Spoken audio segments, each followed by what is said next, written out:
If you want to grab our men's lifestyle supplement and male advantage ebook, all links are in the bio. If you remove all of this shit and you get it out of the way, the only thing you're left with is what you want to put it into in life. You're left with the actual positive features, okay? That's step one, all right? So a 9-to-5 job will fund your life. It will give you all the money you could ever need. You just need to sacrifice the other shit. You just need to live like shit. You just need to have a worse house. You just need to have no car. You need to walk a lot of places.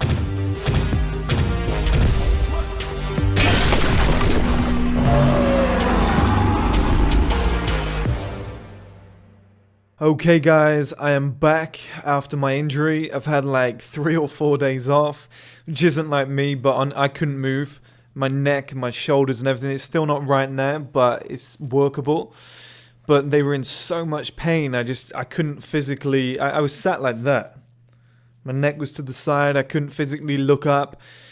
I looked at my body in the mirror in the morning, it was just like kind of twisted like that. It's horrible, man, but seems to be back on the mend now. I don't know what it was. I don't know whether I was doing too much or whether it was the gym or... I've stopped doing bodyweight training, so I think with all the weights, it just tightens everything up. I think maybe I should get back to bodyweight training with some like weighted vests or something. I think that would be really useful.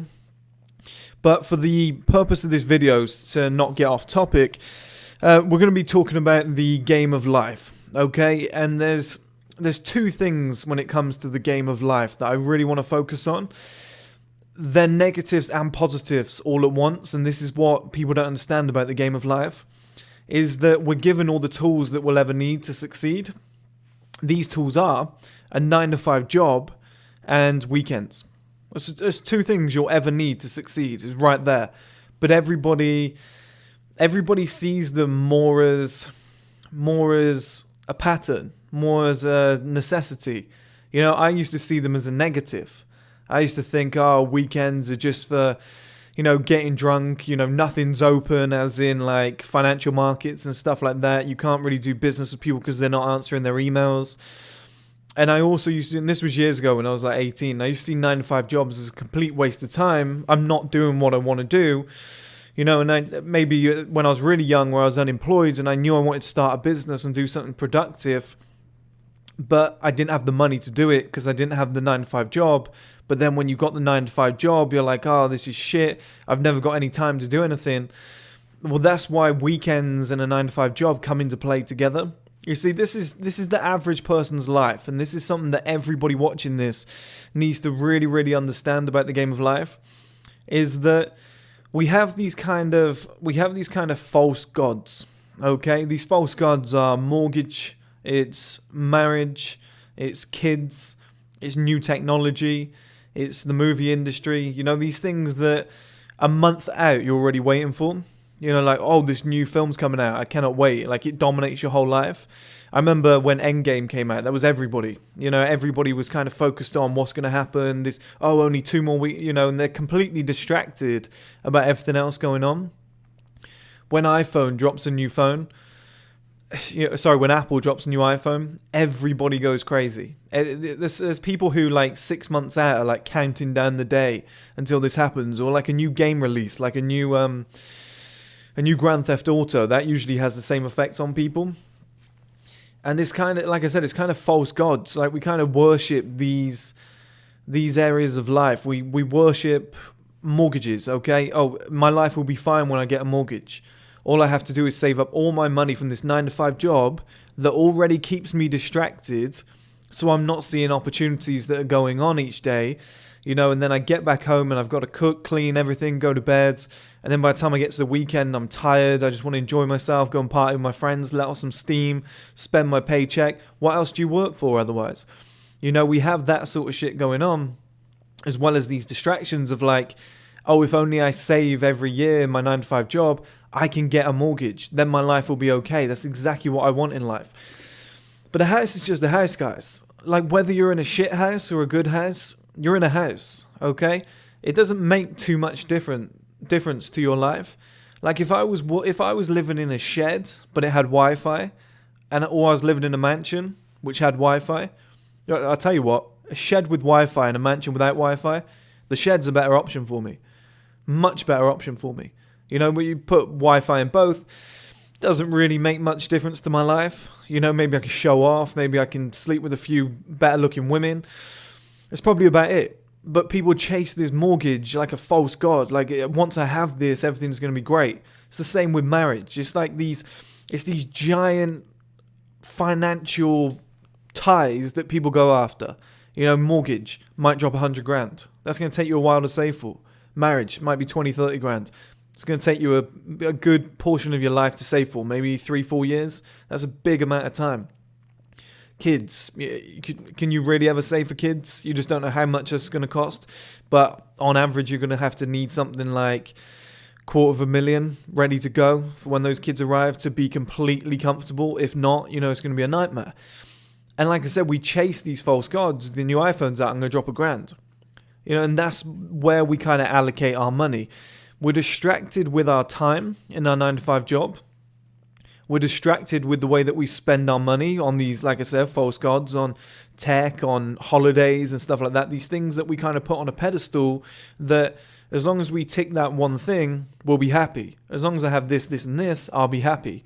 And that's why people always say money doesn't make you happy, because they're chasing the wrong shit. They're not really seeing what's truly going on. You know, they're just chasing after these like hollow kind of structures that we put in place for human society. And people will say a family's not hollow, okay? Kids isn't hollow. No, there's a lot of benefits there. There's a lot of love. But considering that 50% of marriages end in divorce now, you know, and your kids one day will grow up and just go and live their own life, you're kind of being used like a cocoon. You know, you're kind of being leeched off by multiple different people. So that, you know, the only person that really suffers there is the man. And it just doesn't make sense to chase after, like I said, these false gods. But then we get to the promised land, the weekend. Well, most people have a couple drinks on Friday night, have a lie-in on the Saturday, waste the majority of the weekend, and then they're back at work on the Monday expecting things to change, but it will never change. And this is kind of the pattern that people are in. Like, I've been through this with you guys a million times. That's the negative side of it, okay? That is the negative side of it. But this is the game of life. This is what people don't understand. Is whoever's running the fucking world, God knows who it is, let's not become a conspiracy thing. They look like negatives at the start. So you've got your 9-to-5 job and you've got your weekends, okay? They look like kind of just time to... It's a place where you go, like a kind of a nursery for adults, okay? Where you're just wasting time. You're not really able to focus on what you want to focus on. And then on the weekend, people just spend and splurge and, you know, waste time, all right? But in reality, those are the two tools that you're ever going to need to become successful. You know, if you get in a 9-to-5 job... Yeah, you're distracted all day, okay? And this is what I mean by distracted. The other day, it was like middle of the day. I got into an ICO, initial coin offering. It was for Option Room, or just Room if you want to search it. Very good coin. I think it's going to blow in the future. I got into that really early when it first popped. The majority of people were on Skype or whatever it might be, you know, in their morning fucking conference call, or they might actually be in the office, depending on where they live, based on the lockdown rules right now and COVID. They were distracted. They were doing something that they didn't really want to be doing. I was benefiting my own life. I was doing something that was going to benefit me because I had the time to do it. I wasn't in that distracting 9-to-5 job. That's why I say that. However, one giant weapon that you do have in a 9-to-5 job, which is what I did when I did 9-to-5 jobs, is pretty much a guaranteed paycheck. I've probably spent close to 10 grand in the last month on supplements, crypto, etc., different things for the business. You know, even like a labeling machine, packaging, just trying to drive this business forward, okay? There's no guarantee any of that money comes back. Whereas in a 9-to-5 job, you could spend 10 grand and next month get paid 3, next month get paid 3, next month get paid 3, next month get paid 3, and now you have more in your bank account than you spent within 4 months. That's pretty much a guarantee as long as you don't get fired.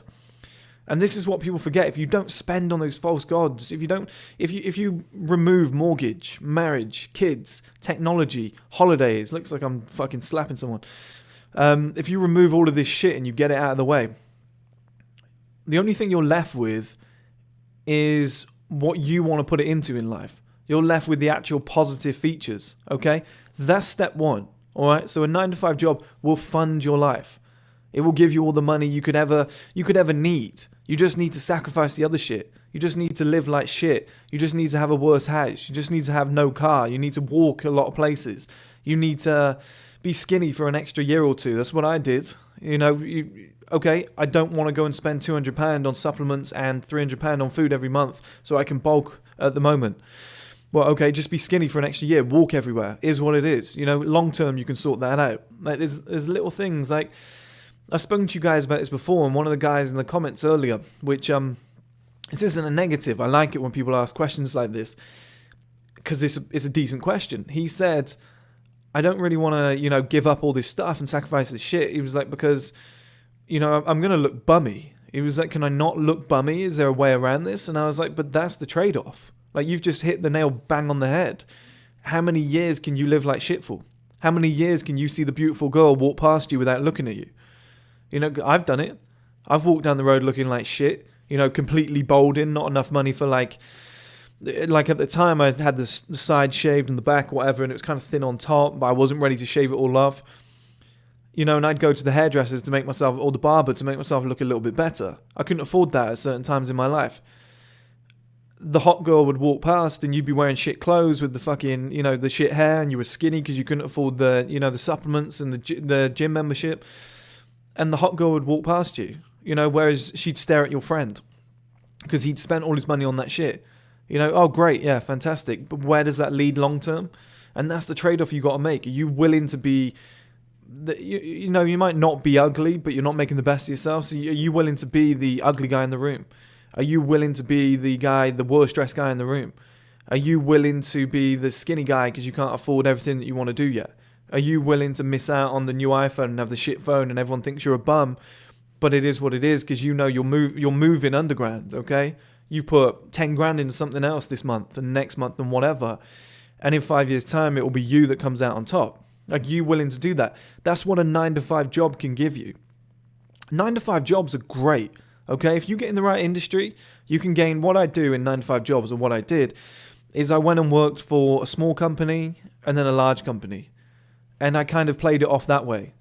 And the reason that you do that is because... Sorry, I did it the other way around. A large company and the small companies. The reason I did that is because at the big companies, you get massive experience about how to run a big firm and what that takes and how employees are just treated like numbers. You go to a small startup and you realize the first half of when you start your business or when you're investing, etc., what it's going to take. And you get to see the successful founder or whatever and what they're trying to accomplish with this business, and you get a one-to-one kind of education. And then the other great thing about a 9-to-5 job is, like I said, the regular pay. But it's up to you what you do with it. Now, like I said, you're going to be distracted all day in that 9-to-5 job if you're doing it right. Personally, I don't think you should ever give 100% to a 9-to-5 job. If you're really talented person, I think you should only ever put 60% in, save that 40 for when you get home, so then you can do a little bit that night. That's what I used to do. If I went 100%, I'd probably still be there now as like one of the top managers or something. I never wanted to do that. I just wanted to put enough in to not get fired and then just go home, and get all my money and put it into what I really wanted to do. And then that was 40%, and then on the weekend, which is the key here, this is when you get your time. Okay. So now we see the pattern. If you think about weekends in the right way, you think about a 9-to-5 job in the right way, you have your money, 9-to-5 job, and you have your time, which is the weekend. So all you need to become successful is money and time. Time more so for research and hard work, but research is a big part of it in the early days. And the other side is, disposable money that you can invest. Now, the more of that you can save, the better. Same on the weekend. The more of that time on the weekend that you can save, the better. So most people, 9-to-5 job, as I explained, payday comes along, gets to the weekend, or maybe 4 weekends in a month, whatever it might be, and they'll go and date girls. They'll chase sex. They'll buy nice new clothes. So it's just money and time getting waved out the way. They'll sit and watch Netflix. Oh, it's the weekend, I can take the day off. Oh, it's the weekend and I can relax. That kind of vibe is killing the second most important thing here, time. That's why I actually think that money is more important than time, because somebody else can do the time thing for you. Somebody else can go and do the research, like me, for example, tell you to go and invest in KeyCoin, K-E-Y, as in smart key, and you can go and make a ton of money, in the next couple of years, whatever. and all you had to do was invest the money side of it. Somebody else did the time side because they did the research. See what I mean? But you need both. But we have both. The system is set up. That's what I mean. I don't want to be a conspiracy theorist, but the system is set up for all of us to succeed, but most people fail. 9-to-5 job, paying you guaranteed money. Okay, use this to push yourself further. Use this small amount of money to make a medium amount of money, to make a big amount of money. Now you're sorted. Okay, we give you 2 days on the weekend. You know, if you do it right with the money and the research and the time that you're investing on the weekend, that will turn around, you know, and then suddenly you might be able to spare a little bit more time, or, you know, you might go part-time on your 9-to-5 job, and then next thing you know, you're full-time, so you're fully focused. So now you have a good amount of money and you have a good amount of time and you're pushing it forward. And the more of that you get, the better. And we have that in abundance. We have the weekends and we have a 9-to-5 job. It's the perfect combination. But the nature of human society is go to your 9-to-5 job, work flat out, get tired, you know, get to the weekend, go and enjoy your money, spend on stuff, and then all of the savings that you have left over once your salary goes up because you're working so hard on that job, you then go and put into monster fucking assets that are like these false gods, like I said, where you go, I've got a mortgage, I've got married, I've got kids, I got a new iPhone, that new film's out, my life's amazing, I've just booked a holiday. It's like, you're going nowhere though. Like all of that is pointless.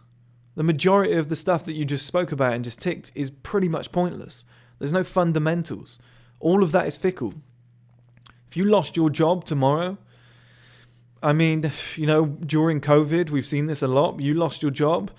That could be house gone. Let's say your wife cheats on you. You know, 50-50. She's going to still get like a 50-50 split, even if she cheats, which is madness. Never mind. Could be 60%, you know, so the majority of your net worth just gets hashed. And then you've got maybe your car that you bought that you thought was great, gone. That movie that you watched, well, it's over now. It took like 3 hours, it's done. You know, new iPhone, a year later, you're going to need another one because that's just what people do. That holiday that you took lasted a week and now you're back. Like, there's nothing there that's concrete. There's no foundation to your life where you go, I'm glad I did that. It set me up forever. You know, that was a great investment. Now I know this. You know, all that knowledge that you built on the weekend, which has served you really well for the last 8 years of your life. That's fundamentals. That's better for me. You know, all the money that you spent on supplements and the time that you invested on the weekend in the gym instead of going out and getting drunk has just given you a nice foundation in life, which is a good body. Like, this is the game of life. We have all the tools. We have a 9-to-5 job. And we have weekends as time. That's all you need. That's all you need to build and grow. Like, that is your catalyst for everything else that follows. You know, that will allow you to go part-time and then go full-time on your own business, or invest in stocks or cryptos or property or whatever it might be. You know, and just make smarter decisions. Just use your 9-to-5 job to save as much money as possible. Use the weekends to research like a lunatic and find out stuff that you don't know. Okay, because I remember Tai Lopez years ago. I used to watch a lot of Tai Lopez when I was really young, and people give him shit, but he knows a lot of stuff, okay? He's a wise guy. And he always said, it's not what you don't know that will hurt you, it's what you don't know that will hurt you. And I know that sounds silly, but let's say, you know, we all know maths exists. Math class, or English, or whatever, or science, or geography. But we might not know the answer to one of those subjects. Okay, that's not knowing something. Not knowing what you don't know. That's not even knowing that English, maths, science, geography, whatever, that's not even knowing that they exist. So like people are in a stage right now where they're like, oh, Bitcoin's amazing. What about Bitcoin? What do you think about Bitcoin? Is it going to blow? It's like, you're maybe 4 years too late. Maybe 3 or 4 years too late. You know, you should be now researching about what comes next. What's the next strategy? Okay, what comes next? But then what comes next after that? Like, get ahead of the game. I'll do a video on this soon. But it's that kind of mentality. You need to use your weekends and just sit there and research and work and study and just re-educate yourself and just find what's actually going on behind the scenes of new movie, new phone, marriage, mortgage, kids, look how sexy that woman is. Go and watch some porn. That'll take up a lot of your time. Go and have a drink with your friends, you know, go and get drunk and find the love of your life. You know, the one exists. It really does. It's all of that's the game of life. It's this massive bubble. It's like you're given these two perfect tools money and time, and we just waste them on all the wrong shit. Whereas if you just turn around or just peel back the layer and see what's really there, you have the two perfect tools to make anything you want happen. It's just nobody does. If you want to grab our men's lifestyle supplement and male advantage ebook, all links are in the bio.